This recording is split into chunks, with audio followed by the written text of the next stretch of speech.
beaucoup de livres derrière toi, Ah, Charles. il y a quelques livres, ouais, c'est une partie de la bibliothèque, mais bon, ça fait tout le tour, là. Voilà, ben, c'est Ça me rassure depuis quelque part parce que j'ai tellement de livres, des fois je me dis: «Oh, faut que je me c'est débarrasse».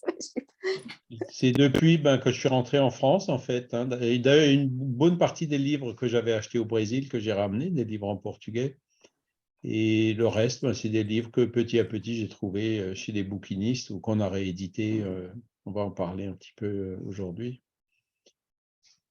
Voilà. Et puis donc on les digitalise. Et puis là maintenant, ben, j'ai un projet parce que j'ai aussi quelques documents originaux d'Alain Kardec, donc qu'on va proposer à la Bibliothèque nationale de France pour les mettre dans un fonds là-bas, y compris ben, tous les livres et toutes les revues qui veulent.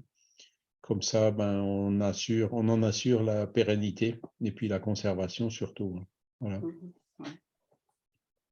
Puis est-ce qu'il y aura un symposium, cette année? Oui, C'est en oui, oui, septembre, hein? à Végimont, donc c'est dans un château de Végimont à côté de Liège. Et ce sera donc le 12, 13 et 14 mai, pour ceux qui ont l'occasion de traverser l'Atlantique vers cette période.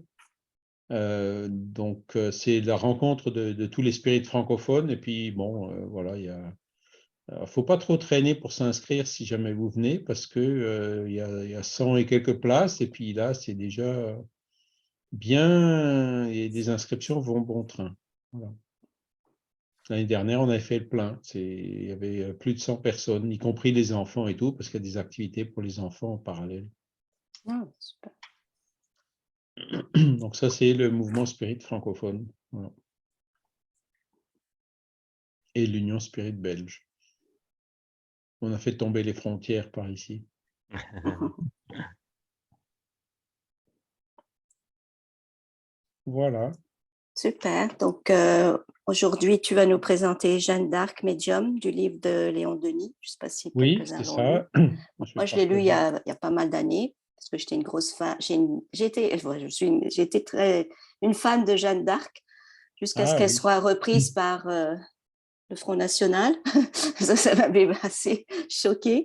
Mais donc, j'avais lu à l'époque le livre de Léon Denis et l'histoire de Jeanne Oui. d'Arc. Donc, c'est pour ça que j'étais contente que tu puisses nous présenter Alors la vie de effectivement, Jeanne d'Arc. Léon Denis en parle beaucoup, et puis il a même inséré dans le livre, je ne sais pas si je l'ai dans les slides, je ne crois pas, une communication de Jeanne, justement, qui lamentait toutes ces récupérations politiques et idéologiques diverses et variées qui ont été faites autour de sa personne, et qui continuent d'ailleurs encore un peu aujourd'hui. Mais bon, Léon Denis a quand même eu comment dire, la bonne inspiration de parler de Jeanne d'Arc dès que ben, les études des historiens s'étaient intensifiées à la fin du 19e siècle. Notamment, il y a eu la disponibilisation de plein de documents originaux, y compris ceux des procès, le procès donc le premier, ensuite le procès de réhabilitation. Et pourquoi Léon Denis s'y est intéressé? Évidemment, puisque Jeanne d'Arc, elle est connue parce qu'elle entendait des voix. Et puis donc, voilà, c'est très précieux d'avoir un personnage, entre guillemets, populaire, duquel on peut dire, sans craindre d'effrayer les gens, ben, qu'elle entendait des voix. Et ensuite, ben, présenter la chose comme étant, ben, vous voyez, c'est tout simplement de la médiumnité, quoi. Et donc, c'est vraiment une occasion en or, hein, d'avoir un personnage comme ça pour pouvoir ben, diffuser la philosophie spirit. Et puis, c'est ce que Léon Denis a fait. Et puis, c'est ce qu'on essaye, nous, de diffuser un petit peu. Voilà. Alors, je vais avancer. Donc, voilà les dates de naissance et de désincarnation de Léon Denis. Donc, 1846, vous voyez, c'était avant le livre des esprits en 1857. Donc, Léon Denis, c'était un contemporain d'Alan Kardec. Il l'a d'ailleurs connu personnellement, hein. Il l'a connu quand Kardec est venu en 1867 à Tours avec son épouse Amélie donner une conférence sur l'obsession. Et c'est là où Léon Denis l'a connu personnellement, hein, qui était encore tout jeune, hein, puisqu'il avait 21 ans. Et il l'a connu aussi ben, en allant à Paris une fois, l'a visité dans son petit appartement, passage Sainte-Anne.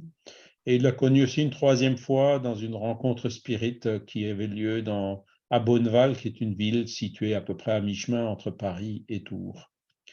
Et donc, Léon Denis s'est désincarné le 12 avril 1927 à Tours. Voilà, donc il avait 81 ans. Alors, je passe sa biographie. Si vous avez des questions, n'hésitez pas, hein, j'y répondrai. On va donc aller directement vers son livre, Jeanne d'Arc Médium. Donc, ce n'est pas le premier livre qu'il a écrit, de loin pas. Il avait donné pas mal de conférences sur Jeanne d'Arc dès le 19e siècle. Mais donc en 1909, il s'est décidé de remettre toutes ces informations au goût du jour et de publier un ouvrage. Donc, vous voyez là la couverture de la première édition, qui est paru pardon, tout à la fin de l'année 1909. Voilà. Et vous avez donc les annonces qui avaient été faites dans la revue Spirit de l'époque. Alors, le mouvement Spirit francophone, on a réimprimé ces 8 livres de Léon Denis, dont Jeanne d'Arc, hein, vous le voyez là dans ce qu'il est. Voilà, c'est celui-ci, ici, en mauve. Ces livres, alors ce serait intéressant de. Alors, je pense que ça ne compense pas de les transporter jusqu'au Québec, mais si jamais vous voulez les imprimer au Québec, contactez-nous, hein, on vous repassera les fichiers sans problème pour que vous puissiez, vous aussi, avoir ces livres au format imprimé si ça vous intéresse. On est en train de travailler aussi pour les faire au format EPUB, hein, en format Kindle, et donc pour pouvoir les diffuser aussi de façon électronique. Voilà. Mais si jamais vous voulez les imprimer, n'hésitez pas à nous solliciter. On vous repassera tous ces fichiers. Donc là, vous voyez, on a les 8 livres principaux que Léon Denis a écrits. Hein, donc, Après la mort, qui était le premier, Le problème est de l'être et de la dessinée, qui est un des plus importants, donc le plus complet. Dans l'invisible, ben, c'est son livre des médiums. La grande énigme, il nous parle beaucoup de Dieu, de l'univers. Hein. Le pourquoi de la vie, c'est le livre qui est pratique, tout petit, 32 pages, pour l'oublier sur les tables des médecins ou dans les boîtes à livres. Je ne sais pas si vous avez ça aussi au Québec. Donc, Oui. c'est pour les personnes qui ne connaissent pas du tout le spiritisme, c'est très, très bien écrit, très ouvert.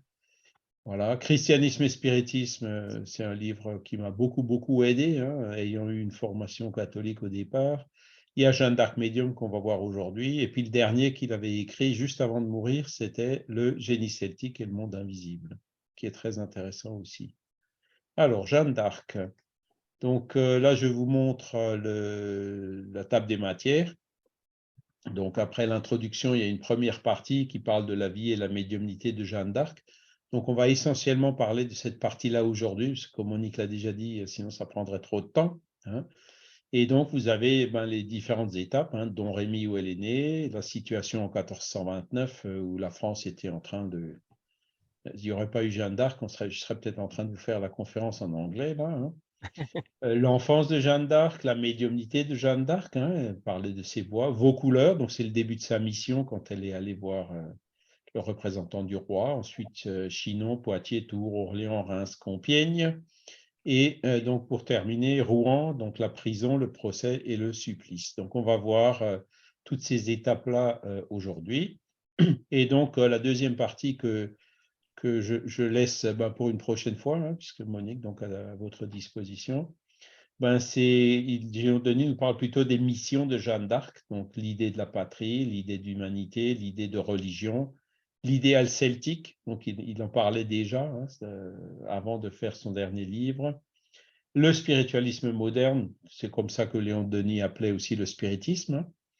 Les missions de Jeanne, le portrait, le caractère, le génie militaire, Jeanne d'Arc au XXe siècle, ses admirateurs, ses contempteurs, c'est là où il s'étend sur ceux qui ont récupéré son image, hein, des fins politiques. Et le fait aussi que Jeanne d'Arc, elle est très considérée dans plusieurs pays, notamment l'Angleterre, hein, qui voilà, sont très fair-play. Hein, c'est elle qui les a mis hors de France, mais ils ont une grande admiration pour elle. Et puis l'Allemagne, donc c'est assez surprenant. Voilà. Et les conclusions. Donc, on va commencer avec l'introduction. Où donc Léon Denis nous dit « La plupart des phénomènes du passé, affirmés au nom de la foi, niés au nom de la raison, peuvent désormais recevoir une explication logique et scientifique. Les faits extraordinaires qui parsèment l'existence de la Vierge d'Orléans sont de cet ordre. » Donc, vous voyez, là, c'est Léon Denis illustre, confirme ce changement de paradigme qui a été amené par Allan Kardec, donc de sortir de la foi aveugle, religieuse, dogmatique, qu'il fallait croire même sans raisonnement, sans pouvoir comprendre, à cette foi raisonnée, donc qui est ce que Allan Kardec a inauguré avec le spiritisme, où la médiumnité n'est plus une question d'affirmation religieuse, mais une question d'étude et d'observation scientifique. Voilà. Et donc, il situe Jeanne d'Arc comme étant un excellent exemple de médiumnité, puis on le verra par la suite, c'est effectivement le cas. Voilà. Et donc, évidemment, ce qui s'est passé, Jeanne d'Arc entendait des voix, mais bon, il y a toujours eu ça, même dans le passé, ou encore aujourd'hui, des personnes qui ont cette faculté d'entendre des esprits qui se communiquent à eux. Alors, Jeanne d'Arc est née à Domrémy. Donc là, j'ai mis une carte, j'espère que vous la voyez. Donc, vous voyez ici la partie nord-est de la France. Donc, Paris, c'est, ici sur la gauche. Là, vous avez Fougue, c'est là où Léon Denis est né, donc qui est dans la vallée de la Meuse. Et vous voyez que Domrémy, en fait, c'est à une quarantaine de kilomètres au sud de Fougue, aussi dans la vallée de la Meuse, donc qui sont situés à environ 100-150 kilomètres à l'ouest de la ville de Strasbourg et donc la frontière avec l'Allemagne. Voilà. Et puis pour la petite histoire, Belfort, c'est un peu plus bas, voilà. Donc tout ça, ce sont des endroits qui ne sont pas très loin de chez nous et donc que j'ai déjà pu visiter plusieurs fois et que je visiterai certainement encore. Donc, juste pour vous montrer donc, cette affinité entre Léon Denis et Jeanne d'Arc, qui aussi, ils sont nés au même endroit, ou pas loin. Alors, on va commencer maintenant par ce chapitre de Domrémy, donc, où Léon Denis nous raconte qu'il était retourné récemment, avant d'écrire le livre à Domrémy. Il a revu l'humble maisonnette où elle est née, la chambre avec les 3 soupirails dont son corps virginal promis au bûcher a frôlé les murs, l'armoire rustique où elle déposait ses hardes, et la place où, ravie en extase, elle écoutait ses voix, puis l'église où si souvent elle a prié. Voilà, donc il suffit d'y aller. Puis donc voilà à quoi ressemble cette maisonnette aujourd'hui. Donc vous voyez, alors elle est plus exactement comme elle était quand Jeanne y vivait, puisque quand Jeanne a été, disons, après le procès de réhabilitation, ses descendants, enfin sa famille a été anoblie, et donc c'est pour ça que vous voyez au-dessus du portail là les écussons et tout de cette période-là. Mais bon, le lieu, c'est celui-ci, c'est cet endroit-là où il y avait la maison de Jeanne d'Arc, où elle est née. Donc, il y avait plusieurs maisons autour. On en voit encore des traces par terre. Si vous regardez bien, on voit des murs ici. C'était donc, comme à l'époque, des habitations étaient assez serrées les unes sur les autres. Aujourd'hui, c'est celle-ci, bien sûr, pour des raisons historiques, la seule qui a été conservée. Sinon, à l'intérieur, donc voilà l'entrée avec ce qui était certainement le salon, la cuisine à l'époque, avec la grande cheminée. Et voilà, donc la fameuse chambre, avec au fond à droite le petit soupirail qu'on a vu dans le message de Léon Denis. Et puis sur la gauche, donc les restes de cette armoire, donc qui sont toujours conservés. Et de ce soupirail, en fait, on voit la petite église qui est juste à côté, que vous voyez là. Donc, elle est vraiment pratiquement adjacente à la maison où elle allait prier. Voilà. Alors, Léon Denis continue sa description dans son style habituel. De là, par le chemin qui gravit la colline, j'ai gagné le lieu sacré où elle aimait à rêver. J'ai revu la vigne qui fut à son père, l'arbre des fées et la fontaine aux doux murmures. Le coucou chantait dans le bois chenu, des senteurs d'aubépine flottaient dans l'air, la brise agitait le feuillage et éveillait comme une plainte au fond du hayet. À mes pieds se déployaient les prairies riantes, émaillées de fleurs, qu'arrosent les méandres de la Meuse. Ben voilà, donc la dernière fois qu'on était là-bas, on a aussi monté sur ce chemin-là. Malheureusement, la fontaine, elle n'est plus là. Hein. La source, ça a été un captage d'eau pour l'eau potable de la ville. Donc, il y a des choses qu'on ne voit plus aujourd'hui, que Léon Denis voyait. Mais sinon, donc, on voit toujours cette fameuse chapelle, hein, où elle aimait justement à prier, et à côté de laquelle, bien sûr, ils ont aussi mis une statue. Là, vous voyez aussi à l'intérieur de l'église donc un bénitier, un baptistère qui date donc du XIVe ou du XVe siècle, donc de l'époque de Jeanne d'Arc. Et là, vous voyez, pas loin de la maison, hein, on marche 50 mètres, donc vous avez un pont évidemment aujourd'hui sur la Meuse. Donc au fond, là-bas, vous avez la Meuse qui coule. Hein. Meuse qui prend sa source, si je me rappelle bien, en Haute-Saône, et puis qui va en fait jusqu'à la Manche, à Rotterdam. Hein. Voilà. Et là, le style poétique de Léon Denis, hein, auquel on ne résiste pas. Ô âme rêveuse de Jeanne, je cherche ici les impressions qui t'enveloppaient, et je les retrouve saisissantes, profondes. Elles étreignent mon esprit, elles l'emplissent d'une ivresse poignante, et ta vie entière, épopée éblouissante, se déroule devant ma pensée comme un panorama grandiose, couronné par une apothéose de flammes. Un instant, j'ai vécu de cette vie, et ce que mon cœur a ressenti, aucune plume humaine ne saurait le décrire. Et pourtant, vous voyez, à la lecture de ce passage, il a quand même fait des efforts. Il aurait voulu mieux faire, mais disons, pour nous, c'est déjà quelque chose de grandiose que Léon Denis nous a fait dans ce livre, hein, qui vraiment nous touche. Bon, j'étais à Don Rémy déjà avant de connaître le spiritisme, mais là, depuis Léon Denis, en relisant ce livre, on n'a pas résisté, on est retourné, on a dit il faut qu'on y retourne. Et puis là, pour comment dire, le symposium qui aura lieu à Végimont là au mois de mai, il y a une personne qui vient du Japon et qui voudrait bien aller visiter. Donc, pareil, on va l'emmener, on va profiter pour y retourner encore une fois parce qu'on ne s'en lasse pas. Et un beau musée d'ailleurs avec pas mal d'informations assez intéressantes, y compris l'église après, donc c'est la récupération qui a été faite par les catholiques après sa canonisation, hein, l'église qui date du XXe siècle, dont j'ai récupéré quelques images que je vais vous montrer un peu plus loin. Alors, on va continuer donc après Don Rémy, la situation en 1429. Donc, c'était vraiment calamiteux. Hein, le roi qui était pas bon, le duc de Bourgogne qui était contre lui, qui s'était allié dans son dos avec les Anglais. Enfin bon, c'était vraiment les coups bas. La France était en train de vraiment de sombrer, quoi, moralement. Enfin, c'était la débandade, quoi. On peut pas dire autrement, quoi. La situation vraiment, vraiment très, très compliquée. Et puis Léon Denis qui nous dit « Écoutez, écoutez, du fond des campagnes et des forêts de la Lorraine, le galop de son cheval a retenti.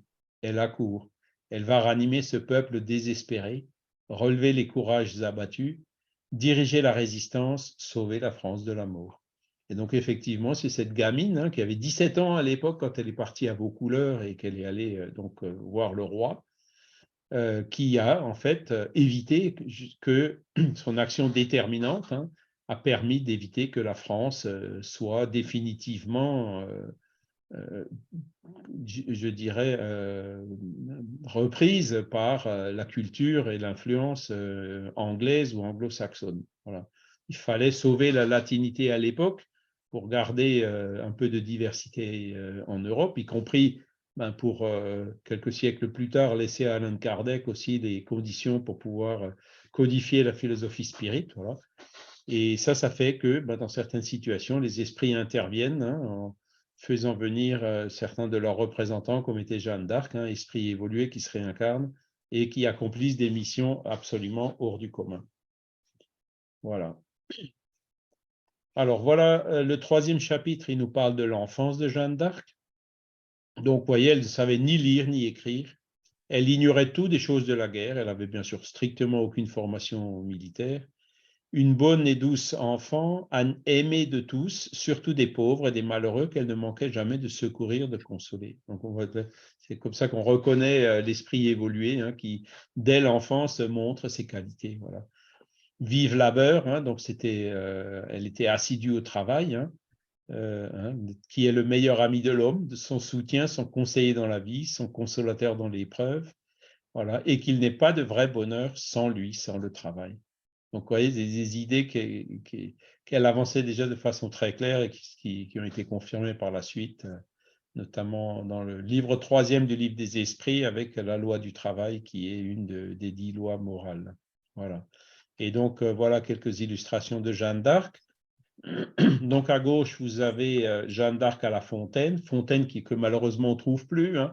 Il y a encore le ruisseau, on voit les captages et tout, mais l'eau, voilà, elle est plus, on ne voit plus la source comme on la voyait à l'époque, hein.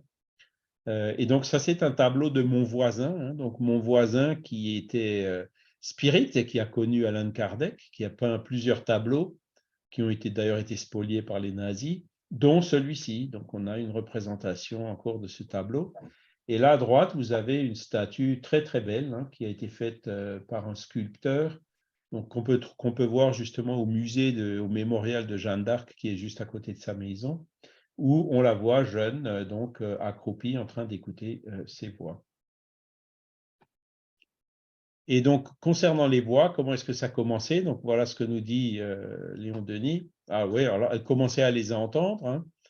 Et puis, un jour, donc, Saint-Michel, qui était une de ses voix, alors là aussi, Léon Denis fait tout un descriptif sur l'identité de ces voix qu'elle entendait.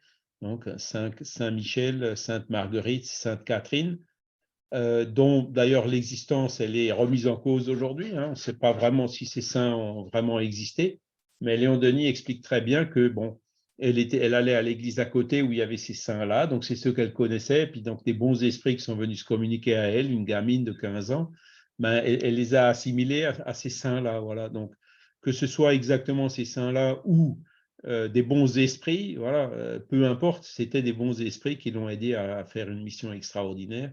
Et donc, l'identité dans ces cas-là, comme nous le dit Kardec, elle est secondaire, quoi. Et donc, celui qu'elle appelait Saint-Michel lui a dit, « Fille de Dieu, tu conduiras le dauphin à Reims afin qu'il y reçoive son digne sacre. » Voilà, donc une de ses voix, hein, lui a clairement annoncé, voilà ta mission, hein. Et Sainte Catherine, Sainte Marguerite, donc les deux autres, lui répétaient sans cesse, va, nous t'aiderons, hein, parce qu'ils étaient en train de la stimuler justement à partir. Ça y est, c'est le départ, tu peux commencer à 17 ans, hein.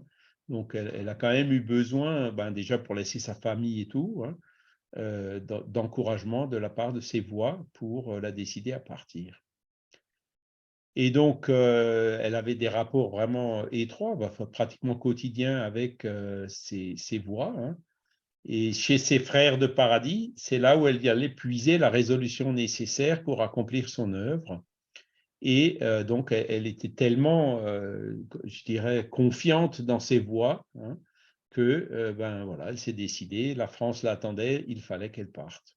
Voilà. Et donc, c'est comme ça que son père, quand il l'a su, il a dit, il a eu vent comme quoi elle voulait partir. Il a dit non, non, je ne la laisserai pas partir, même si je dois l'enfermer, je ne la laisserai pas partir. Puis en fait, elle est partie quand même, hein. Elle est partie quand même. Ensuite, donc, dans le chapitre 4, Léon Denis nous explique un peu plus qu'est-ce que c'était que ces voix, hein. Donc, il cite aussi tous les phénomènes analogues anciens et récents, hein. Donc, encore une fois, la médiumnité auditive aujourd'hui, ben, elle a été, comment dire, décrite par Allan Kardec et par Léon Denis lui-même, hein, dans son œuvre Dans l'invisible notamment. Donc, c'est un phénomène qui est assez commun. Ce qui était quand même exceptionnel avec Jeanne, c'était ben, l'évolution de son esprit et puis la mission incroyable qu'elle a réalisée. Voilà. Donc, les phénomènes de vision, d'audition, de prémonition qui parsèment la vie de Jeanne d'Arc. Donc, vous voyez, elle avait, non seulement elle entendait, mais aussi elle les voyait, ces saints, hein. Elle les voyait, des esprits lui apparaissaient. Ce n'était pas des matérialisations, mais Jeanne d'Arc avait de la médiumnité qui lui permettait de voir les esprits, même non matérialisés, hein. Et l'audition, ben, c'est qu'elle les entendait. Et la prémonition, c'est-à-dire qu'elle arrivait à annoncer des choses qui allaient s'accomplir, c'est-à-dire qu'elle voyait l'avenir. Et ici, Léon Denis cite plusieurs exemples de ces facultés médiumniques, qui ont d'ailleurs été récupérés dans les documents historiques, hein, où, par exemple, elle prévoyait, au niveau des batailles, elle prévoyait aussi d'un général anglais, enfin, un Anglais qui, en lui disant, voilà, fais attention parce que tu risques de ne pas rester vivant longtemps. En fait, il est mort le jour même, noyé dans la Loire, etc. Donc, elle avait cette vision des prémonitions, d'accord? Alors évidemment, tout ça a été diversement interprété, hein, par les politiciens, les récupérateurs divers et variés, les catholiques, etc., hein. Les uns n'ont vu que des hallucinations, hein, c'est ce fameux tiroir où tous les gens matérialistes rangent les phénomènes médiumniques, hein. Certains ne sont pas allés jusqu'à parler d'hystérie et de névrose en disant elle était malade, hein. Et d'autres ont attribué ces faits à un caractère surnaturel et miraculeux, donc c'était les religieux. Vous voyez. Donc, le but, Léon Denis nous dit que le but essentiel de cet ouvrage, hein, c'est d'analyser ces phénomènes, de démontrer qu'ils sont réels et se rattachent à des lois longtemps ignorées, mais dont l'existence se révèle de jour en jour d'une manière plus imposante et plus précise. Donc, il est venu un peu mettre de l'ordre dans toutes ces interprétations extrêmes qui ont eu lieu ça et là. Et donc, il en profite, vous voyez, la faculté qu'avait Jeanne d'Arc, personnage très connu, pour divulguer les principes de la médiumnité.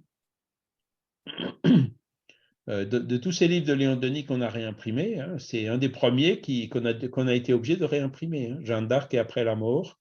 La première série qu'on a imprimée, on a déjà tout parti. Ça veut dire que ce livre, même aujourd'hui, il est encore populaire.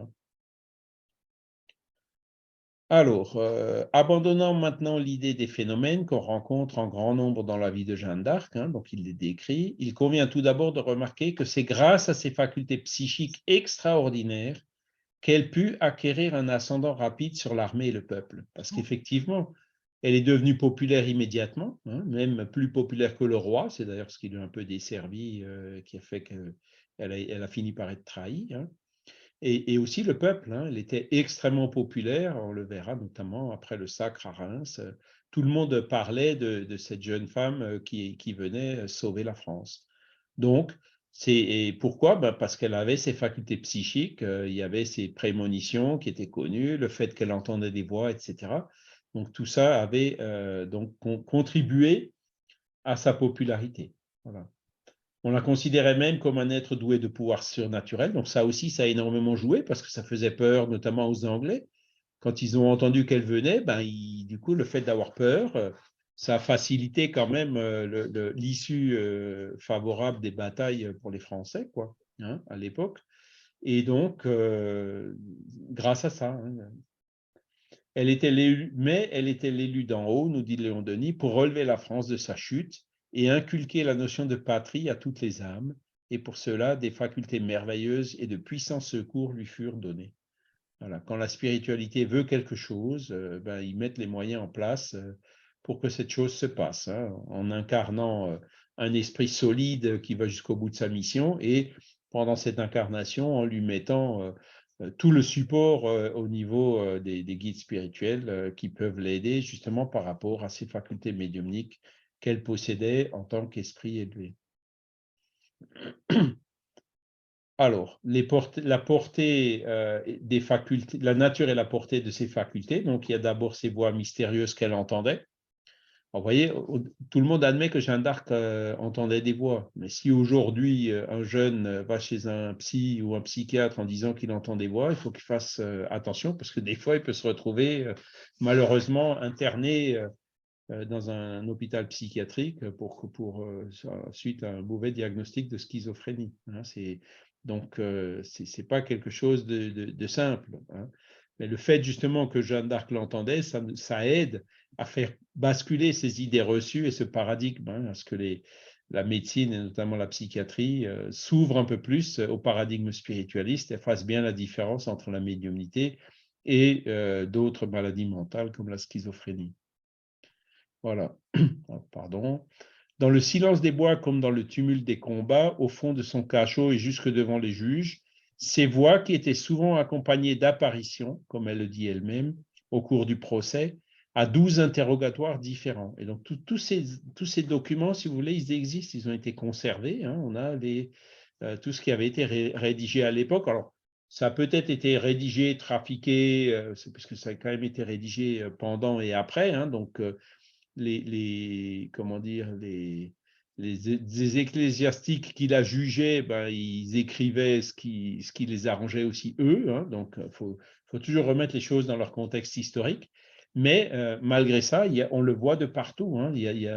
Tous ces écrits sont parsemés de récits de faits donc, qui prouvent ces facultés médiumniques qu'elle avait. Ensuite, il y a aussi les nombreux cas de prémonition, c'est-à-dire les propriétés, les prophéties réalisées, l'annonce des événements à venir. Voilà. D'autres fois, et le plus souvent, Jeanne, elle le dit elle-même aussi, hein, elle était prévenue par ses voix. Donc, quand elle est allée à Vaucouleurs, par exemple, elle n'avait jamais vu Baudricourt, qui était le représentant du roi là-bas. Et donc, il était dans une salle avec plein de gens, et puis elle est allée directement vers lui, mais elle ne le connaissait pas, mais c'est ma voix qui m'a dit, ben, c'est celui-là. Hein, donc, elle est allée directement vers lui. Donc, tout ça, si vous voulez, c'était fait pour impressionner le propre Baudricourt lui-même, hein, qui a longtemps freiné des cas de fer avant de lui donner une escorte pour l'emmener jusqu'au roi, mais qui a fini par céder devant la force de toute cette phénoménologie qui était créée par elle.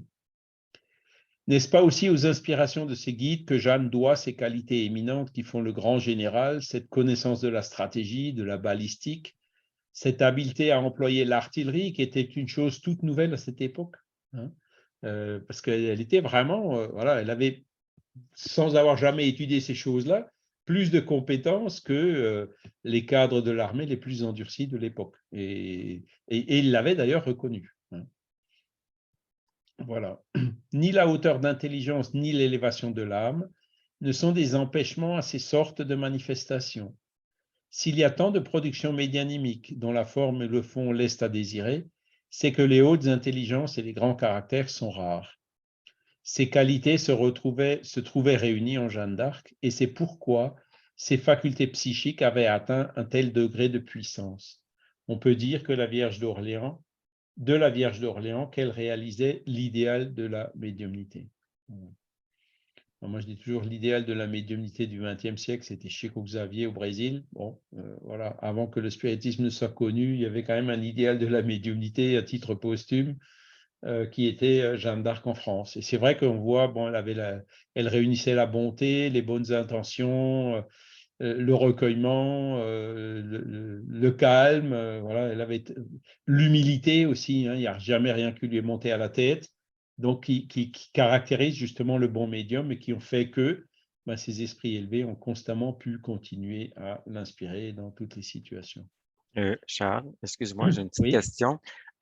Excusez mon ignorance là, par rapport à Jeanne d'Arc, j'ai très, très peu de connaissances, mais ça fait 2 fois qu'on mentionne dans le texte, on parle de la Vierge d'Orléans, puis au tout début, on parle aussi de les tissus vierges, je ne sais pas trop, là, on parle, elle était vierge, c'était quoi? C'était, Oui, c'était une jeune femme, quoi, elle avait 17 ans, donc OK, elle était OK. vierge dans le sens... Puis elle est demeurée seule toute sa vie par la suite ou? on va voir. En fait, c'était une gamine, donc à 17 Mhm. ans, elle est partie OK, à Vaucouleurs. Et en fait, le bûcher, elle a été emprisonnée l'année suivante, donc quand elle avait 18 ans, et elle a été brûlée sur le bûcher à OK, 19 ans. OK, Hein. correct. Donc voilà, sa vie était très courte, mais fulgurante. Hein. Mhm, Voilà. mhm. Peut-être faut OK. expliquer pourquoi d'Orléans, peut-être, Alors puisqu'elle était. d'Orléans, ben, on la connaît comme ça parce que c'est la première grande bataille, comme on le verra d'ici Ah, peu, OK. c'est la délivrance d'Orléans. Les Anglais étaient en train d'assiéger Orléans. Orléans était sur le point de perdre, hein, et parce que les Anglais allaient par Orléans traverser la Loire et tout. Et c'est là où Jeanne d'Arc elle est accourue, donc pour la défense d'Orléans. Et puis donc, elle a fait partir les Anglais qui ont été Ah, OK. obligés de reculer. D'accord. Et Bon, donc, c'est génial. sa première grande bataille, c'est d'Orléans. Donc, c'est pour ça qu'on l'appelle la Vierge d'Orléans. OK. Orléans, c'est, vous savez, hein, c'est une ville sur la Loire, à peu près au sud de Paris, hein, 150 km au sud de Paris. Merci. Voilà.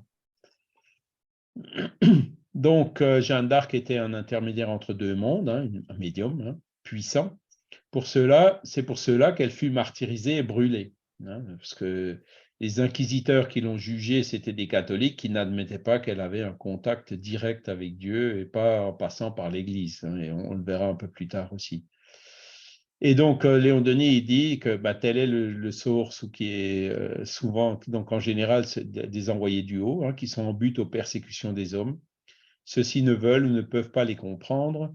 Les exemples qu'ils donnent, les vérités qu'ils répandent, sont une gêne pour les intérêts terrestres, une condamnation pour les passions ou les erreurs humaines. Donc c'est pour ça que, malgré les victoires qu'elle a pu obtenir, le fait de sauver la France, elle a été trahie, emprisonnée, ensuite vendue aux Anglais, jugée par les inquisiteurs et condamnée à mort, quoi. Donc, c'est 17 ans, elle est partie à Vaucouleurs, et donc 19 ans, elle est morte. Donc ça a duré même pas 2 ans, quoi. Alors, Vaucouleurs, donc ça y est, elle est partie. Donc, elle était, comment dire, avec un de ses oncles, hein, qui l'avait aidé à arriver jusque là-bas, parce que Vaucouleurs, c'est en gros entre Domrémy et Fougue. C'est à peu près à mi-chemin entre les deux, hein. Et donc, son père qui avait rêvé, hein, donc qu'elle allait partir, il était contre, hein. Il disait, plutôt que de la laisser s'en aller, hein, je vais la noyer dans la Meuse, et si vous ne le faites pas vous-même, c'est moi qui le ferai. Voilà. Ouf. Et donc, Jeanne, elle est quelque part partie en cachette, hein, puisque pour elle, elle devait obéir à Dieu plutôt qu'aux hommes. Voilà. Et donc, son oncle, c'était un Durand-Laxart qui habitait, alors, excusez-moi, là, j'ai un trou de mémoire, je ne me souviens plus du nom de la ville. Donc, c'est à 10 km, quoi. Elle y aller à pied, hein, au nord de Domrémy. Et puis, ben voilà, la maison de Durand-Laxart, elle existe toujours. Donc, on est passé là-bas, on l'a photographiée. On est tombé sur le locataire de cette maison qui nous a tout fait visiter, qui nous a parlé de l'histoire. Ils ont mis des photos. Enfin, voilà, c'est vraiment un lieu historique, hein, une maison du 15e siècle qui a été conservée jusqu'à aujourd'hui. Bon, il y a eu quelques transformations, on le voit, mais on voit que la façade en pierre et puis le portail existe toujours. Et sur le côté, là, c'est la mairie, hein, c'est là où il y avait l'extension de la maison avec la grange. Voilà. Donc ça, c'est la maison de Durand-Laxart. Et puis, on est aussi allé à Vaucouleurs. Donc, à Vaucouleurs, par contre, le château qu'il y avait, il n'y a plus que des ruines, hein, il n'y a pratiquement plus pierre sur pierre, comme on dit. Par contre, il y a un tilleul, donc, que vous voyez ici sur la photo. Et ce tilleul, en fait, ils ont estimé ils ont vu son âge, qui a plus de 600 ans. Donc, il était déjà là quand Jeanne d'Arc est passée à Vaucouleurs. C'est assez remarquable, hein. Le château, lui, il est tombé, mais l'arbre, lui, il est toujours là, hein. Voilà. Et donc là, vous avez le panneau avec l'histoire de ce tilleul, hein. Voilà. Quand le 23 février 1429, Jeanne était arrivée à Vaucouleurs. Donc là, vous voyez quelques morceaux des ruines du château, hein, le peu qui reste. Et puis sur la gauche, là, vous voyez l'église qui a été reconstruite à cet endroit-là, donc sur les ruines du château. Voilà. Et donc, à Vaucouleurs, elle a fini par convaincre le représentant du roi. Elle part enfin, hein. La dernière parole du capitaine de Vaucouleurs est celle-ci: va et advienne qui pourra, que pourra. Parce qu'il n'y croyait pas, lui, mais il a fini par céder quand même, certainement aussi avec la pression des esprits. Voilà, parole tiède et peu encourageante, mais Jeanne, elle est passée outre, hein. Les voix lui assuraient: non, non, vas-y, aide-toi et Dieu t'aidera, hein. L'avenir est menaçant, tout autour d'elle est cause d'effroi, mais comme elle avait ses forces divines, elle est passée outre et elle est partie. Donc voilà les différentes étapes où elle est allée. Donc Chinon, Poitiers, Tours, hein. Donc à Chinon, l'immense salle du château où elle a été introduite, hein. Il y avait 300 seigneurs, chevaliers et nobles dames en brillants costumes qui étaient assemblés, toute la cour du roi avec toute cette hypocrisie hein, qu'on peut imaginer, hein. Quelle impression cette vue ne dut-elle pas produire sur l'humble bergerette, hein? Quel courage ne lui fallut-il pas pour affronter tous ces regards licencieux ou inquisiteurs, cette foule de courtisans qu'elle sentait hostiles? hein. Et là, encore une fois, donc le roi lui avait, entre guillemets, fait un piège, hein, soupçonneux et défiant. Le roi, pour éprouver Jeanne, avait fait occuper son trône par un courtisan et s'était dissimulé dans la foule en s'habillant en civil, hein. Mais elle va droit à lui, s'agenouille, lui parle longuement à voix basse, elle lui révèle ses pensées secrètes, ses doutes sur sa propre naissance, ses hésitations cachées, et le visage de ce triste monarque, dit la chronique, s'illumine d'un rayon de confiance et de foi. Les assistants étonnés comprirent qu'un phénomène extraordinaire venait de se produire. Donc c'est pareil, hein, elle est allée droit vers lui, hein, c'est les voies qu'il avait guidées vers là-bas. Et donc, elle lui a dit des révélations, hein, par exemple, des doutes sur sa propre naissance, hein, ça aurait été un fils illégitime, des choses comme ça, enfin, toutes ces histoires. Et donc, elle lui a dit quelque chose que seul lui savait, et donc qui était la clé pour que le roi lui confie son armée, en fait, parce que c'est ça qui s'est passé, hein. Voilà. Et donc là, alors je vous parlais de l'église qui a été reconstruite, hein, donc bon, voilà, c'est un bâtiment du XXe siècle, relativement moderne, mais il y a de très très belles fresques, et donc en voici une donc, qui illustre Jeanne devant donc Charles VII, hein, si je me rappelle bien, qui donc dans le château de Chinon au début de sa mission.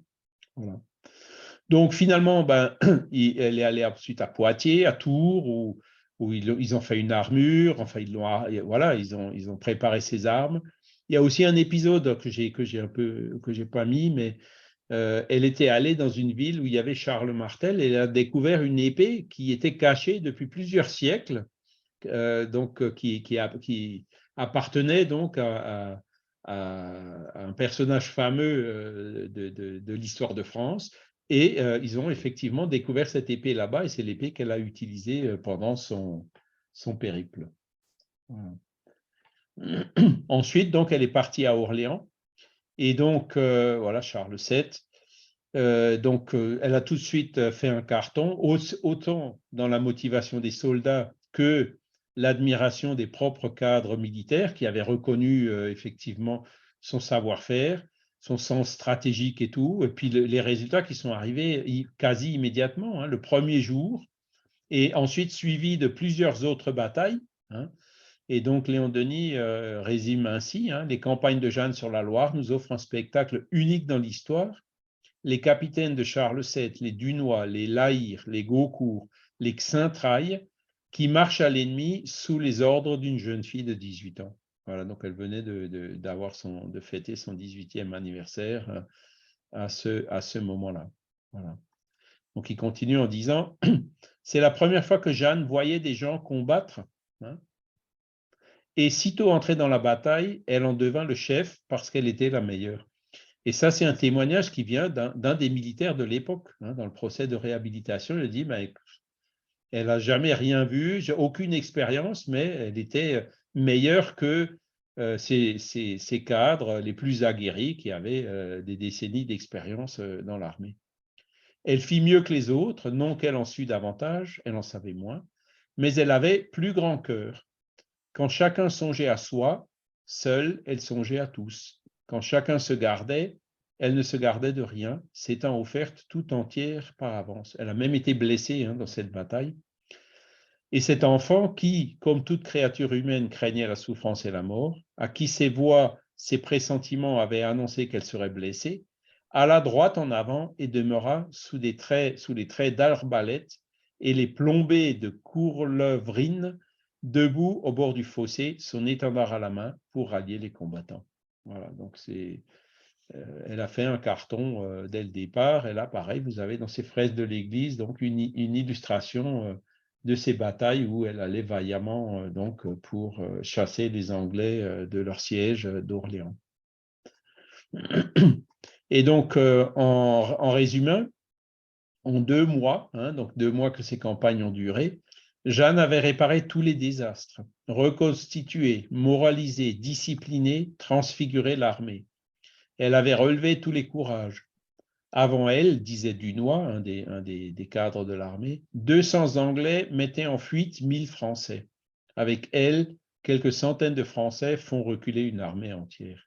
Donc, c'est là où on voit donc la valeur ajoutée qu'elle a apportée, hein, donc par son charisme, son leadership naturel, ce pouvoir mobilisateur, hein, qu'elle a eu sur l'armée, qui ont complètement renversé les choses, alors qu'avant, c'était un peu le chacun pour soi. Voilà. Et donc, suite à ces différentes batailles, hein, qui se sont enchaînées plusieurs à la suite, elle est revenue pour emmener le roi jusqu'à Reims. Hein. Donc le roi, pareil, qui hésitait, qui ne voulait pas, et donc qui avait fait perdre du temps parce qu'il hésitait, qui finalement y allait quand même, parce que pour aller de Tours jusqu'à Reims, il fallait traverser des régions de Bourgogne qui étaient déjà acquises aux Anglais. Voilà, ce n'était pas un voyage sans risque. Mais donc Jeanne lui disait non, t'inquiète pas, il ne va rien se passer, on va arriver sans problème à Reims. Il y avait plusieurs villes sur le chemin, comme Troyes par exemple, qui étaient encore des garnisons, hein, et qui n'étaient pas du tout sûrs qu'elles allaient se rendre et donc s'ouvrir à Charles VII, qui, quand elles ont vu arriver Jeanne avec tout ce qu'ils ont entendu d'elle par rapport à ce qu'elle a réalisé, ont ouvert les portes sans résistance aucune et se sont ralliés, entre guillemets, naturellement au roi. Voilà, il y a eu plusieurs de ces épisodes et donc finalement ils sont arrivés à Reims, hein, où Charles VII a donc pu être couronné. Et donc c'est là où elle lui a dit: gentil sire, ainsi est fait le plaisir de Dieu, dont la volonté fut que je levasse le siège d'Orléans et vous amenasse en cette cité de Reims pour y recevoir votre digne sacre, afin de prouver que vous êtes véritable roi et héritier de la couronne de France. Et donc là, vous avez l'image, encore une fois, de ces fresques, hein, qui retracent cet épisode historique du couronnement du roi Charles VII. Voilà, grâce à Jeanne d'Arc. Alors, après ce couronnement, c'est là où c'est devenu un peu plus compliqué pour Jeanne. En gros, sa mission, que les esprits lui avaient dit, tu vas couronner le roi. Donc, sa mission, théoriquement, elle s'était arrêtée là. Et d'ailleurs, il y a son père, sa famille qui était venus à Reims, hein, et en lui disant, tiens, voilà, maintenant tu as fini, tu peux rentrer gentiment à Don Rémy et tout. Mais bon, apparemment, ses voix lui disaient quand même qu'elle n'allait pas tout à fait finir comme ça, hein, qu'il fallait qu'elle passe par les épisodes suivis, difficiles qui allaient suivre. Hein. Et donc, sur le champ, bien sûr, sa popularité avait encore augmenté davantage. Hein. L'éclat de son triomphe et les splendeurs de la cour ne l'avaient plein ébloui, ça ne s'était pas du tout monté à la tête, elle était parvenue au fait de sa gloire. Hein. Toutes les adorations d'un peuple montaient vers elle, et en réalité, c'était alors elle était la première dans le royaume, hein, et son prestige éclipsait celui de Charles VII. Et c'est ça qui a commencé à donner des problèmes. Hein. Charles VII, qui a été sauvé et couronné par elle, c'était un des premiers à la trahir. Voilà. Alors elle n'inspirait qu'à la paix des champs aux douceurs du foyer paternel. Hein. Ni ses victoires, ni la puissance acquise ne l'avaient changée. Elle était restée simple et modeste au milieu des grandeurs. Quelle leçon pour ceux que le moindre succès enivre, enfle d'orgueil, à qui les faveurs de la fortune donnent le vertige. Donc là, Léon Denis nous montre clairement, voilà, qu'est-ce que c'est qu'un esprit élevé, hein, qui, malgré toute cette euphorie, reste simple et humble. Et donc, pareil, il y a une image par rapport à ça, où vous voyez la foule, hein, qui se jette vers elle, vers son cheval pour la remercier, etc. Et ça la dérangeait, quoi, cette popularité-là. Elle aimait bien le peuple, la foule, mais quelque part, ça tournait en adulation, hein, en idolâtrie, et puis ça la dérangeait. Voilà. Et donc, après Reims, voilà, elle avait dit, on va continuer, hein, on va aller à Paris. Donc, s'il n'y avait pas eu ces tergiversations du roi dans cet élan où les Anglais étaient en débandade et tout, elle serait très facilement rentrée dans Paris, aurait libéré Paris la semaine qui suit, etc. Hein. Et donc, Léon Denis nous dit, si l'on eût marché droit sur la capitale comme le voulait Jeanne, on avait toutes les chances d'y pénétrer à la faveur du désarroi qui régnait parmi les Anglais. Mais Charles VII perdit un temps précieux que le duc de Bedford, donc l'anglais, hein, mit à profit pour renforcer Paris. Il appela d'Angleterre une armée de secours levée par le cardinal de Winchester, oncle du roi Henri, et destinée tout d'abord à combattre les Hussites. Voilà. Et donc, c'est là où Jeanne, en fait, à Compiègne, elle a été faite prisonnière hein, par le duc du Luxembourg, qui ensuite l'a vendue, l'a emprisonnée, hein, il l'a vendue aux Anglais, qui l'ont emmenée ensuite dans la prison à Rouen. Donc, c'est donc, voilà, alors qu'elle pensait libérer Paris pour continuer à libérer la France à l'époque, hein, ben, elle a été emprisonnée. Et puis donc, malgré cela, au fond de ses prisons, hein, son plus grand souci, c'était pas celui de son propre sort, qu'est-ce qui va m'arriver, mais plutôt cette pensée tristement exprimée, toujours dans les documents officiels, je ne pourrai plus servir le noble pays de France. À la nouvelle que les bonnes gens de Compiègne sont menacés, si la ville est prise, d'être passés au fil de l'épée, elle se jette du haut de la tour de Beaurevoir pour les rejoindre. Donc, beaucoup pensaient qu'elle voulait se suicider parce qu'elle s'est jetée de la tour. Elle était quand même descendue avec des draps et tout. Mais en fait, quand elle est tombée, elle s'est quand même elle a survécu à la chute. Hein. Et donc, les mauvaises langues disent qu'elle voulait se suicider, alors qu'elle, elle répond en disant « J'avais ouï dire, expliquera-t-elle à ses juges, que ceux de Compiègne, tous jusqu'à l'âge de 7 ans, devaient être mis à feu et à sang, et moi, j'aimais mieux risquer la mort que de vivre après une telle destruction de bonnes gens. » Donc, son but en essayant de s'évader de la prison, c'était pour aider les gens et pas pour sauver sa peau à elle. Voilà. Donc, de Compiègne, ben, le duc de Luxembourg l'a vendu aux Anglais, hein, et donc qui l'ont fait emprisonner. Alors, il y a les inquisiteurs qui sont venus, et donc elle a été emprisonnée à Rouen dans des conditions très, très difficiles. Hein. Elle-même qui le dit, hein, on avait fait forger pour moi une sorte de cage dans laquelle on me mit. J'y étais étroitement resserré, j'avais une grosse chaîne au cou, une à la taille, d'autres aux pieds et aux mains. J'eusse succombé à cette affreuse détresse si Dieu et mes esprits ne m'eussent ménagé des consolations. Rien ne peut peindre leur touchante sollicitude et les ineffables consolations qu'ils me donnèrent. Mourante de faim, à demi vêtue, entourée d'immondices et meurtrie par mes fers, je puisais dans ma foi le courage de pardonner à mes bourreaux. C'est le propre Jeanne hein, qui donne ce témoignage. Et donc, voilà, là, c'était vraiment devenu compliqué pour elle, mais elle a tenu jusqu'au bout. Qui pourrait dire, continue Léon Denis, qu'elle a souffert dans les ténèbres de son donjon, abandonnée de tous, trahie et vendue au poids de l'or. Elle a ressenti toutes les affres de la douleur. Elle les connut, ces heures d'angoisse, de torture morale où tout s'assombrit autour de nous, où les voix du ciel semblent se taire, où l'invisible reste muet au moment où toutes les fureurs, toutes les haines terrestres se déchaînent et se ruent sur nous.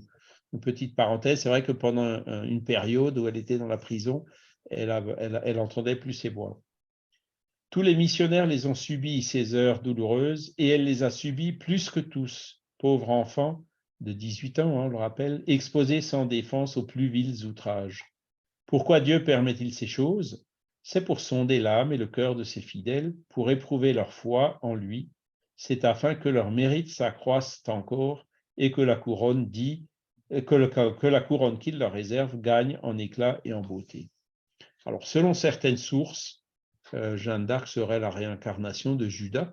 Hein, et donc, c'est ça qui explique entre autres, hein, cette trahison qu'elle a subie, hein, quelque part sous forme d'expiation de ce que Judas avait fait souffrir à Jésus à l'époque. Donc, on n'a jamais de preuves, hein, je ne spécule pas sur ces histoires de vie passée, mais bon, quand on y réfléchit un peu, on peut dire que ça a du sens.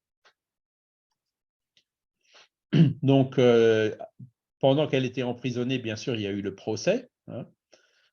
Donc, en plus d'être emprisonnée, il fallait qu'elle subisse tous ces interrogatoires, ce procès absolument ignoble qui a eu lieu, hein, comme on peut le voir dans les documents. Hein. D'un côté, tout ce que l'esprit du mal peut distiller de noirceur hypocrite, d'astuce, de perfidie, d'ambition servile. Hein. C'était vraiment ce qu'il y avait de pire dans la religion, l'Inquisition à l'époque. Hein. 71 clercs, prêtres et docteurs, pharisiens au cœur sec, tous hommes d'église, mais pour qui la religion n'est qu'un masque dissimulant d'ardentes passions, la cupidité, l'esprit d'intrigue, le fanatisme étroit.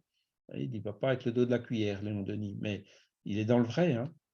Et de l'autre côté, seule, sans appui, sans conseiller, sans défenseur, sans avocat, hein, une enfant de 19 ans, l'innocence et la pureté incarnée, une âme héroïque dans un corps de vierge, un corps sublime et tendre, prêt à tous les sacrifices pour sauver son pays, pour remplir sa mission avec fidélité et donner l'exemple de la vertu dans le devoir. Et alors, dans ces interrogatoires, évidemment, il y a eu des moments assez cruciaux, hein, notamment ce dernier interrogatoire, enfin, ces derniers, avant qu'elle ne soit condamnée au bûcher, où donc l'évêque est venu lui demander, hein, Jeanne, voulez-vous vous soumettre à l'Église, hein, et avec bien sûr tous les témoins qui étaient autour. Hein. Question terrible au Moyen-Âge, et d'où dépend le sort de l'héroïne. Voilà, il suffisait de dire non, on était condamné à mort, hein, à cette époque-là. Et Jeanne, qui courageusement répond, je m'en réfère à Dieu pour toute chose, hein, à Dieu qui m'a toujours inspiré. Et l'évêque qui reprend, voilà une parole bien grave. Entre vous et Dieu, il y a l'Église. Voulez-vous, oui ou non, vous soumettre à l'Église? Hein, donc, vraiment, il était en train de complètement fermer le piège autour d'elle. Je suis venu vers le roi pour le salut de la France, de par Dieu et ses saints esprits. À cette Église-là, celle de là-haut, je me soumets en tout ce que j'ai fait et dit. Hein, répondit Jeanne. Ainsi, l'évêque, hein, vous refusez de vous soumettre à l'Église, vous refusez de renier vos visions diaboliques. Hein, l'histoire du diable, vous voyez, on souffre encore aujourd'hui. Hein, les religieux, quand ils entendent parler de spirit, ils disent non, tout ça, ça vient du malin, etc. Hein. Et réponse de Jeanne, je m'en rapporte à Dieu seul. Pour ce qui est de mes visions, je n'accepte le jugement d'aucun homme. Donc là, c'était vraiment, elle a prononcé en fait sa sentence de mort, quoi. Hein, en refusant d'accepter qu'il y avait, voilà, de se soumettre à l'Église, aux représentants de l'Église humaine. Donc, ce fameux lien direct entre les humains et la divinité, hein, qui est enseigné, entre autres, par le spiritisme. Voilà, et donc c'est ça qui a fait qu'elle a été condamnée au bûcher, hein. Et à un moment donné aussi, ils l'ont fait, enfin, ils ont essayé de la torturer pour qu'elle renie ce qu'elle avait dit. Bon, là aussi, Léon Denis explique bien qu'il y a eu des controverses. Finalement, elle ne se serait pas reniée, hein, elle aurait maintenu quand même sa position jusqu'au bout. Et donc, le jour du supplice, hein, Jeanne qui dit « Hélas, s'écrie-t-elle en pleurant, me traite-t-on ainsi horriblement et cruellement qu'il faille que mon corps net et entier, qui ne fut jamais corrompu, soit aujourd'hui consumé et réduit en cendres. Ah, j'aimerais mieux être décapité 7 fois que d'être ainsi brûlé. Oh, j'en appelle à Dieu des grands torts et injustices qu'on me fait. » Voilà, c'est là où on reconnaît en fait donc à pardonner en fait à ses bourreaux, quoi. Hein, c'est un peu la même attitude que celle qu'avait Jésus quand on l'avait mis sur la croix en disant Père, pardonne-leur parce qu'ils savent pas ce qu'ils font, quoi. Entre les estrades, le bûcher s'élève, il est effrayant de hauteur, c'est un amoncellement de bois qui domine toute la place. On veut que le supplice soit long et que la Vierge, vaincue par la douleur, implore, crie grâce, renie sa mission et ses voies. Donc Léon Denis continue en décrivant, la flamme rouge, ardente, monte encore et lèche son corps virginal.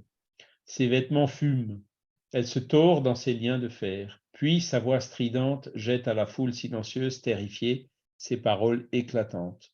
Oui, mes voix venaient d'en haut, mes voix ne m'ont pas trompé, mes révélations étaient de Dieu. Tout ce que j'ai fait, je l'ai fait par l'ordre de Dieu. Et sa robe prend feu, devient une des étincelles de cette fournaise.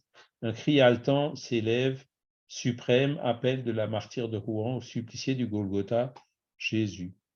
Et l'on n'entendit plus rien que le bruit de la flamme qui crépitait. Et donc, vous voyez, donc c'est assez émouvant. Et puis donc, il y a aussi la fameuse fresque dans l'église qui illustre cet épisode de la vie de Jeanne. Voilà, alors on arrive tout doucement à la fin, hein, j'ai un peu dépassé l'heure. Donc ça, d'après Léon Denis, donc c'est la statue de Barias, hein, de Jeanne d'Arc prisonnière.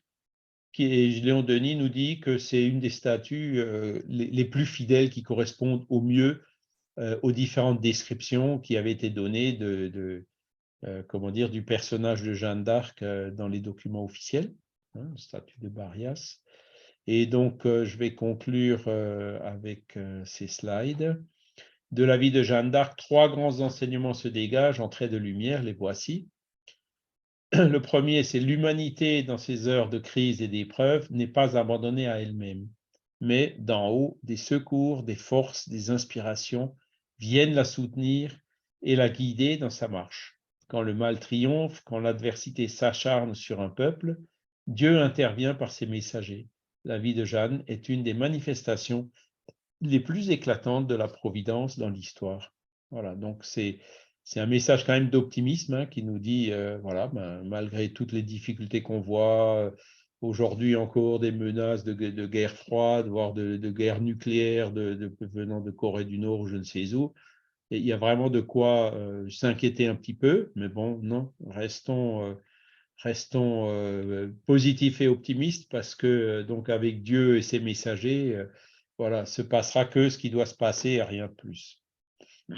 Pour que la Terre puisse passer de ce monde d'expiation et d'épreuve vers un monde de régénération. On a déjà passé du Moyen-Âge et des bûchers vers une situation qui est quand même, bon, parfois encore très difficile, mais quand même moins qu'à l'époque du Moyen-Âge. Mais il y a encore le dernier pas à faire pour arriver dans un monde où le bien prévaudra par rapport au mal. Et c'est donc ainsi, avec un sentiment d'ardente sympathie pour elle, de cette tendre vénération et de vie de reconnaissance, que j'ai écrit ce livre, nous dit Léon Denis. Il a été conçu en des heures de recueillement, loin des agitations de ce monde. À mesure que se précipite le cours de ma vie, l'aspect des choses se fait plus triste et l'ombre s'épaissit autour de moi. Mais un rayon venu d'en haut illumine tout mon être, et ce rayon émane de l'esprit de Jeanne. C'est lui qui m'a éclairé, guidé dans ma tâche. Et effectivement, donc, Léon Denis, à cette époque-là, commençait déjà à avoir des problèmes. Il n'était pas aveugle, mais presque, hein. Et donc, l'esprit de Jeanne d'Arc, qu'il appelait l'esprit bleu, hein, dans le groupe de la rue des Remparts, ou même avant, hein, dans le groupe de rue du Cygne, se communiquait assez fréquemment donc à cet apôtre, hein, qui était venu après Allan Kardec pour réaliser son œuvre, y compris ce fantastique livre dont je vous ai résumé, hein, très succinctement la première partie. Voilà, ben, je vais m'arrêter ici pour aujourd'hui. Je vous remercie encore une fois pour votre attention et pour votre temps. Merci à tous.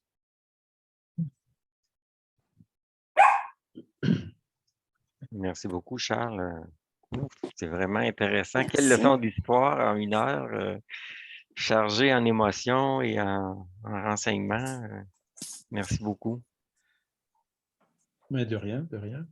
Écoutez, Bon. en plus de tout ce que vous faites, là, vous feriez un très bon guide touristique pour Don Rémy et vos couleurs. Ça donne le goût d'y aller. Ouais, je connais un peu là maintenant. À force d'y être allé 3-4 fois, on, Oui, on a trouvé tout oui. ce qu'on cherchait. Bon, les vignes, il n'y en a plus, la fontaine, il n'y en a plus, évidemment, mais tout ce qui est encore conservé, on le voit. Puis bon, c'est vrai que ça vaut la peine, hein. Il y a beaucoup, beaucoup de gens. D'ailleurs, ce qui est surprenant, c'est que Jeanne d'Arc, elle est très connue.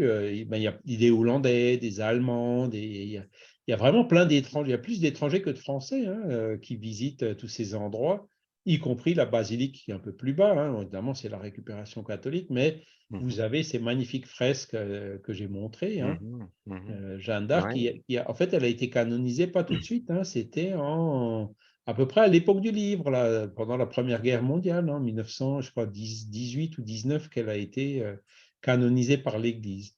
Mais il y avait eu quand même, quelques décennies après le fameux procès qui l'a condamné au bûcher, il y a eu le fameux procès de réhabilitation. Donc, il y a tous ces documents, tous ces témoignages qui sont aujourd'hui disponibles, hein, et qui ont permis à Léon Denis de faire cette recherche pour écrire ce livre et donc en aborder plus spécifiquement tous les traits qui sont liés à l'esprit élevé qu'elle était et à sa médiumnité.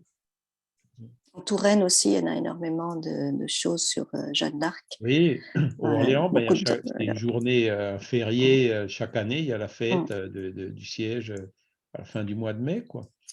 Et puis, c'est vrai que ici, bon, on a les Vosges, hein, le ballon d'Alsace, il y a une statue de Jeanne d'Arc au ballon d'Alsace. On la voit vraiment partout, partout, partout. C'est Ouais. vraiment À une Paris héroïne, quoi, un aussi. personnage hyper connu en France. Voilà.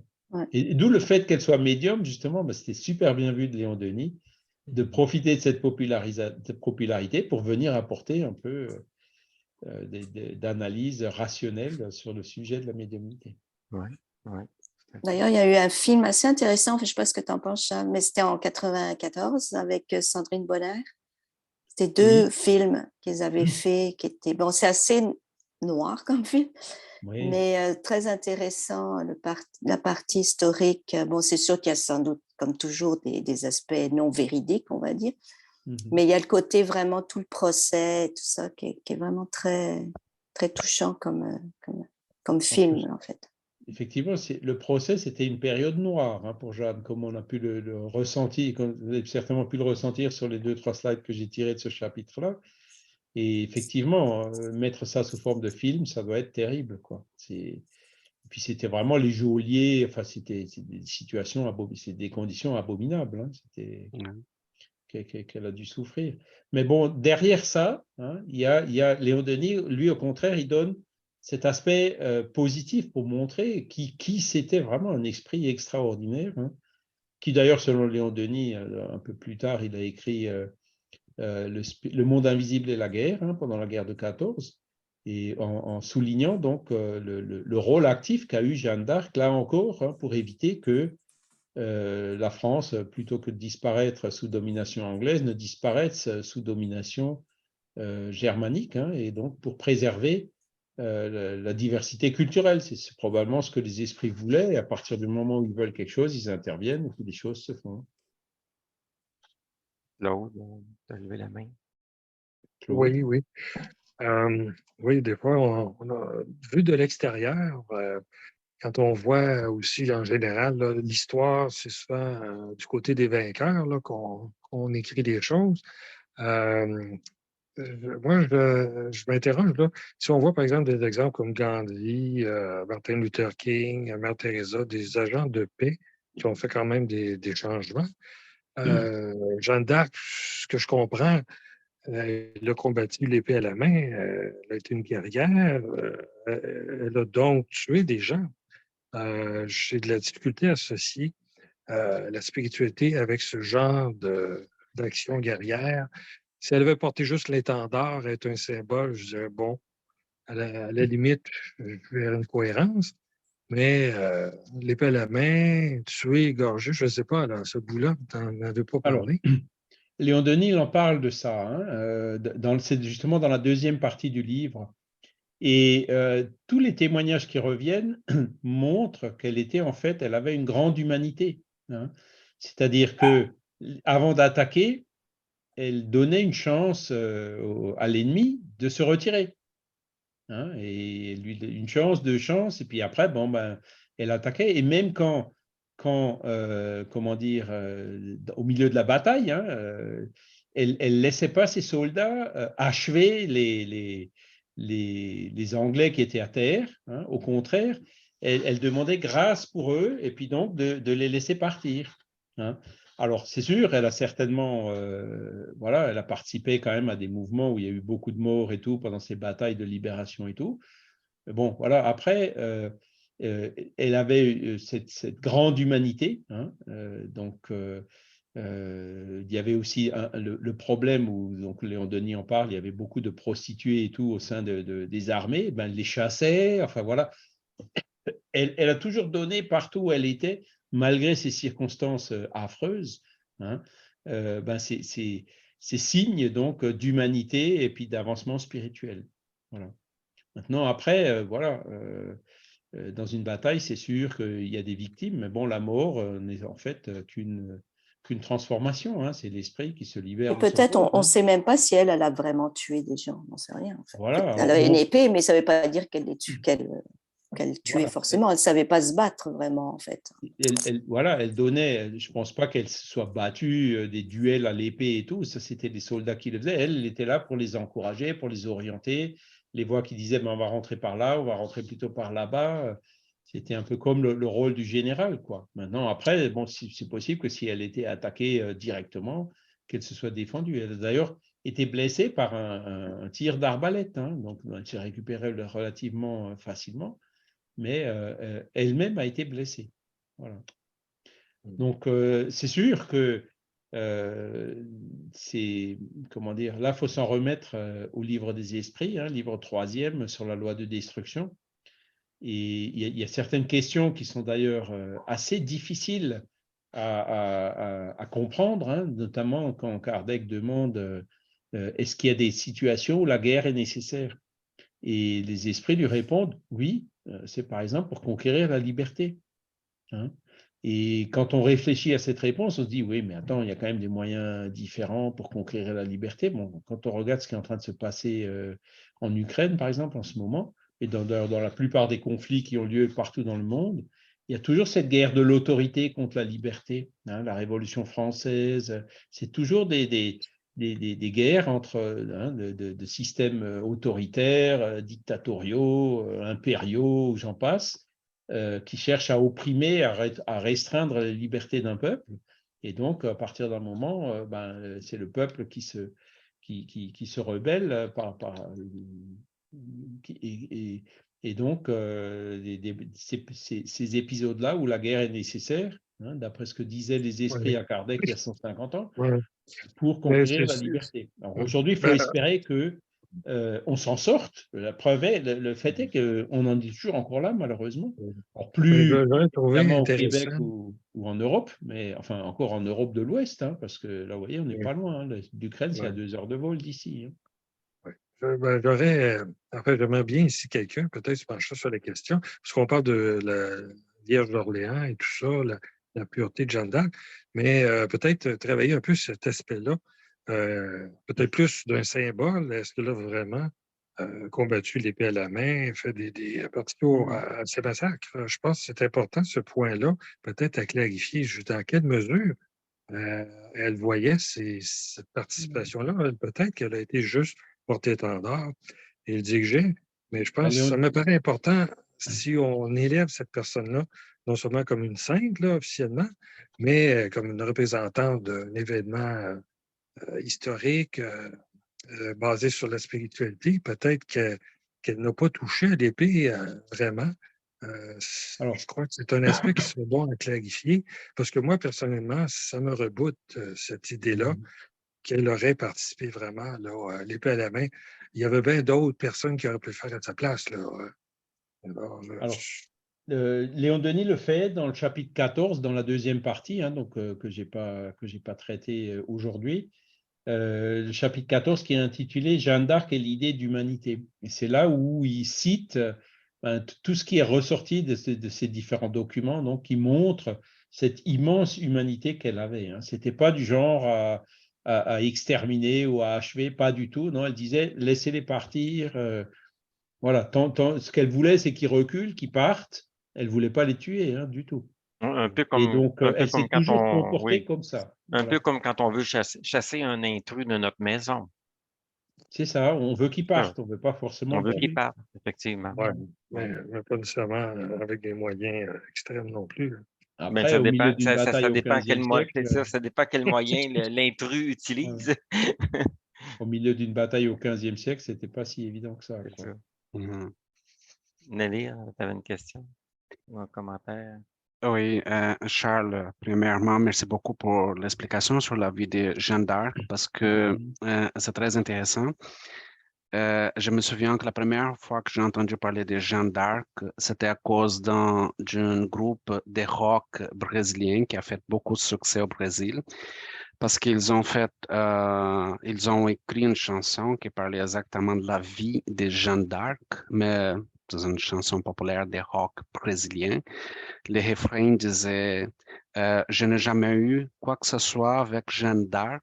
On faisait rien que se promener dans un parc. Donc, ce refrain-là, c'était très populaire, mais c'était une chanson qui parlait toute la vie de Jeanne d'Arc, mais dans une façon très connu, raconté par l'histoire, que c'est une personne qui a guerrier pour la France et après elle était considérée comme une personne qui entendait des voix et tout ça. Mais je trouve que c'est très intéressant aussi connaître cet autre côté spirituel qui, moi, je ne connaissais pas, tout cet côté spirituel aussi.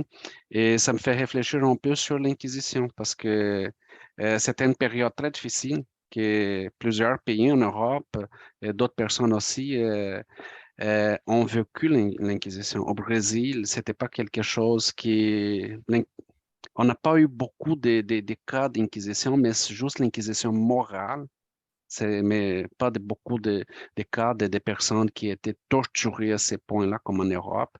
Mais c'est là qu'on peut se rendre compte jusqu'à quel point c'est dangereux. Quand tu as parlé aussi, par exemple, le fait que, disons, une personne qui écoute des voix, si elle va chercher un psychologue, genre un psychiatre, elles vont dire à cette personne, elle a besoin de médicaments, quelque chose d'autre, parce qu'elle souffre de, par exemple, d'une schizophrénie, comme tu as dit. Donc, c'est là que quelquefois, il y a des choses qui possiblement sont mal interprétées, comme par exemple, combien de temps ça a pris jusqu'à dans ces jours actuels pour comprendre c'est quoi la dépression, parce que plusieurs fois, on pense que la dépression, c'est juste, la personne qui a une dépression, c'est une personne qui, elle est faible, elle n'est pas capable de contrôler ses émotions et tout ça, mais peut-être il a une maladie qui se trouve en arrière, tout ça. Donc, L'aspect spirituel. Ouais. exactement. Donc, ça m'a permis de comprendre un peu plus sur la vie de Jeanne d'Arc dans une autre vision spirituelle que je ne connaissais pas. Merci. C'est tout le but de Léon Denis avec ce livre. Hein. C'est, comme il l'a dit au début, hein, c'est Ouais. son but, c'est de comparer tous ces témoignages historiques de ce qui a été dit, qu'elle voyait, qu'elle entendait, que ci, que ça, par rapport à ce qu'on sait de la médiumnité, enfin, ce qu'on savait de la médiumnité quand il a écrit le livre, il y a à peu près un siècle. Quoi. Et donc, c'est vrai que, alors, ce livre de Léon Denis, il est là dans les parce qu'il y a toutes les associations historiques de Jeanne d'Arc, notamment à Orléans, et donc le livre de Léon Denis, il est, comment dire, reconnu et bien, comment dire ça, coté, considéré dans toutes ces associations historiques. Tout comme d'ailleurs un autre livre, pardon, qui a été écrit sur Jeanne d'Arc par Hermance Dufaux. Donc c'était en 1856-57. Hermance Dufaux, elle a donc, c'était une gamine de 13 ans qui a psychographié le livre Jeanne d'Arc par elle-même. Et ce livre contient déjà des informations historiques qui ont été vérifiées que par la suite, que cette jeune fille ne connaissait pas, et beaucoup d'informations assez inédites et tout à fait cohérentes sur Jeanne d'Arc. Voilà. Donc, comment dire, Jeanne d'Arc, pour nous, c'est autant à cause de l'Inquisition et tout ça, tout ce qui est spiritualité, dès qu'on parle de Dieu, de Jésus, ici, il y a des gens qui partent en courant, hein, parce que ils ne veulent pas revenir 200 ou 300 ans en arrière à ces périodes terribles. Hein. Autant Jeanne d'Arc, elle est populaire et ça nous permet de parler de spiritualité, de médiumnité de façon plus ouverte. Martine, tu as une question, un commentaire? Oui, ben d'abord, merci pour la belle conférence. On apprend toujours quelque chose. Moi, j'avais un peu oublié, en fait, qu'on en parlait de la Vierge d'Orléans. Puis un peu comme ils vont le souligner au tout début, j'accroche encore un peu parce que dans les textes de Léon Denis, ça semble jouer un rôle assez important, la virginité de Jeanne d'Arc. Puis je me demande si... est-ce que pour les spirites, est-ce un aspect important pour les spirites comme signe de sa pureté? Parce que bon... C'est une bonne question. Ça soulève un petit peu... en fait, je ne sais pas, j'accroche un peu. Puis elle-même, il semble, là, dans votre première slide sur le supplice, en parle, ou en a parlé, son corps virginal qui va finir dans les cendres. Ça... c'est ça, je m'interroge un peu sur la place Oui, alors Pour les c'est un des aspects, je dirais, surtout récupéré par l'Église, hein, qui fait que Jeanne d'Arc est très populaire en France. Elle est connue pour cet aspect-là, quoi, d'avoir été une jeune femme, une vierge qui a sauvé la France. Pour les spirites, évidemment, ce n'est pas fondamental. Ce qui est fondamental, c'est que c'était un esprit élevé qui a réalisé une mission extraordinaire. Le fait qu'elle ait été vierge ou pas, c'est vrai que c'est secondaire, mais Léon Denis respecte cette perception qu'il y a ici dans la culture, le fait qu'elle a été connue comme étant justement une vierge. Et puis, donc, là où la citation hein, que j'ai lue, pareil, c'est une citation qui est tirée des documents. Donc, bon, si ce n'est pas Jeanne d'Arc qui l'a dit, c'est en tout cas ce qui a été écrit sur elle au XVe siècle. Vous voyez ce que je veux dire? Donc, voilà. Après, est-ce qu'elle l'a vraiment été ou pas? C'est une question qui, pour nous, spirit, est secondaire, clairement. Ouais, Mais bon, après, il ne faut pas, je me demandais si ça choquer. jouait un rôle important, là, ou comme... Non, ce qui a joué un rôle important, c'est que c'était un esprit élevé, quoi. Hein, ce n'était pas un C'était esprit pas un signe de sensuel, son esprit voilà, élevé? attaché aux choses de la matière. C'était un esprit qui était au-delà de ces choses-là, quoi. Alors après, Léon Denis, c'est vrai que bon, il a un côté quand même un peu chauvin, Léon Denis. Hein. Il faut mettre un peu de sucre dans tout ce qu'il dit et tout ce qu'il écrit. Hein. Mais voilà, donc il a surtout respecté la manière dont elle est considérée, dont elle est connue hein, ici, enfin en France ou même dans les pays comme on parlait de l'Angleterre ou des Allemands, la connaissent aussi sur cet aspect-là. Voilà. Mais sinon, pour sa mission, effectivement, ce n'était pas fondamental. OK, merci. Il n'y a pas de péché dans le spiritisme, hein, ça n'existe pas. Ben, c'est parce que c'est quand même très présent, je trouve, dans les textes. Je comprends le contexte Oui. historique, là, mais en même temps, je m'interrogeais sur si c'était comme justement un signe d'élévation de son esprit, le fait qu'elle soit vierge. Donc, ça appuierait qu'elle puisse recevoir entendre des voix, recevoir des messages d'un niveau très supérieur. Là. Non, non. Le plus important, c'est l'élévation de l'esprit. Hein. C'est plus important que cette considération, entre guillemets, d'ordre physique. Quoi. Alors, entre-temps, j'ai quand même retrouvé un slide là, de cette idée pour la question précédente, hein, la Jeanne d'Arc et l'idée d'humanité dans le chapitre 14. Donc, Léon Denis nous dit, sans doute, elle s'est armée pour le salut de la France, mais lorsque l'heure de la lutte est passée, elle redevient la femme au cœur tendre, l'ange de douceur et de charité. Partout, elle s'oppose au massacre. Elle offre toujours la paix avant d'attaquer. 3 fois devant Orléans, elle réitère ses offres en ce sens. Elle secourt les blessés et même les blessés anglais. Elle soulage les malheureux. Elle souffre de toutes les souffrances humaines. Voilà ce qu'il dit donc de son comportement dans ce milieu difficile. Alors, il y en a d'autres, hein, il y en a un chapitre presque entier rien que sur ce sujet-là. Il cite différents exemples, par exemple, jamais elle ne livre le combat aux Anglais sans les inviter à s'éloigner, ça on l'a vu. Quand ils se retirent sans lutte, comme le 8 mai devant Orléans, ou bien quand ils cèdent sous l'effort des Français, elle commande de les épargner. Citation, « Laissez-les s'en aller, disait-elle, ne les tuez pas, leur retraite me suffit. » Vous voyez, donc il y a plusieurs épisodes comme ça dans sa vie hein, qui montraient qu'elle était bonne et pacifique par nature. Voilà. Les gars, un commentaire?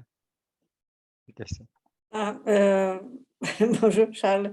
Je voulais te remercier beaucoup pour cette conférence. C'est vraiment, j'aime beaucoup ce personnage depuis très longtemps et je connaissais pas mal de choses, mais là, c'est la liaison avec l'esprit, c'est très fort. Et j'aimerais bien, si tu peux nous donner la deuxième partie, on demande à Monique si c'est possible qu'on organise la deuxième partie pour que ça soit complété toute la conférence. Merci beaucoup. On se mettra d'accord, Monique, hein, sur une date, et puis voilà. Merci beaucoup. Pas de problème. Mais de rien, de rien. Lise? Merci pour la conférence d'abord. Et aussi, je trouve que avec les commentaires, ça suscite une réflexion. Comme on oppose le bien et le mal, on semble opposer la douceur avec l'agressivité.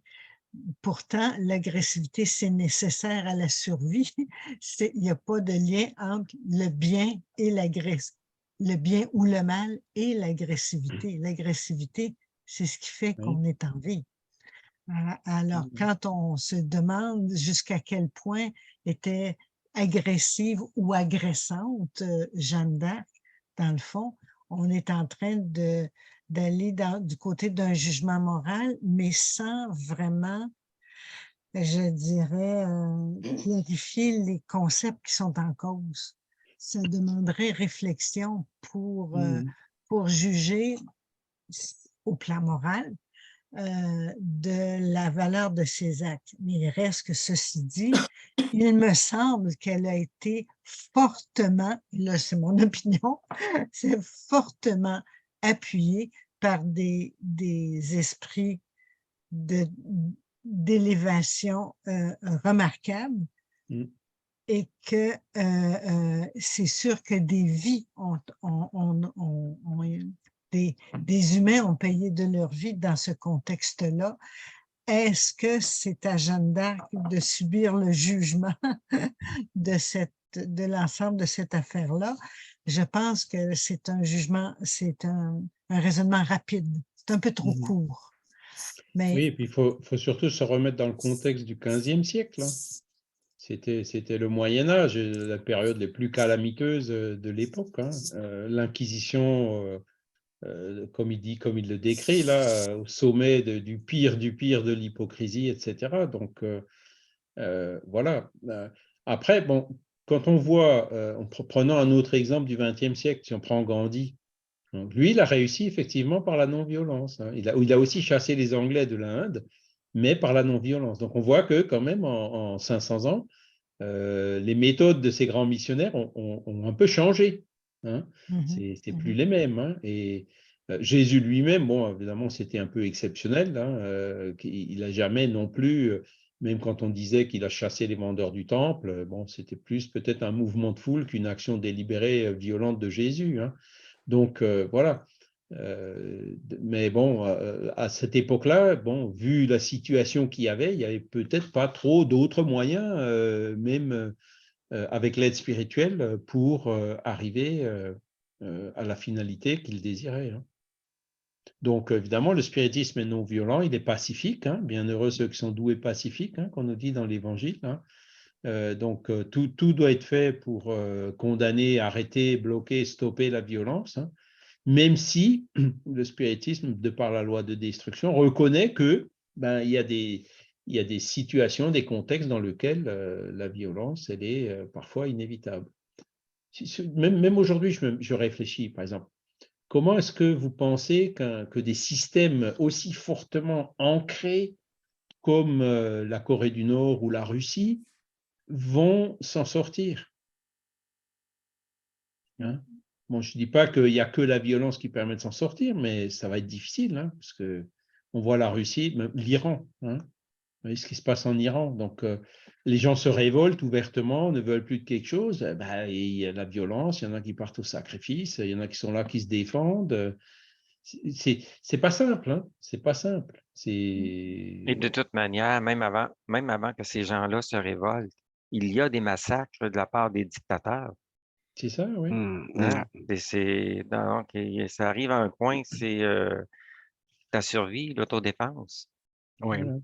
Il y a une différence énorme entre allumer une allumette et allumer toute la boîte d'allumettes. Parce que c'est ça, le monde construit tellement. Les allumettes, ce sont les bombes. Là, parce qu'il y a une différence entre une bombe et plusieurs bombes.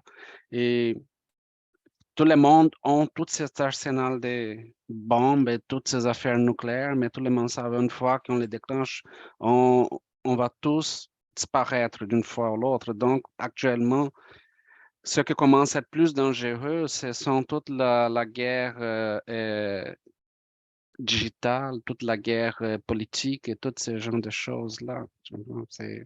On n'a jamais vécu dans ce monde l'effet, par exemple, de vivre dans un monde qui, par exemple, pendant la pandémie, que toutes les frontières se ferment. On n'a jamais vécu ça. Imagine, personne ne veut pas revivre les mêmes histoires, mais on a vécu à cause d'une pandémie. Mais imagine, actuellement, tout est devenu comme ça. On a de problème, on ferme les frontières. Il n'y a rien d'autre pire qui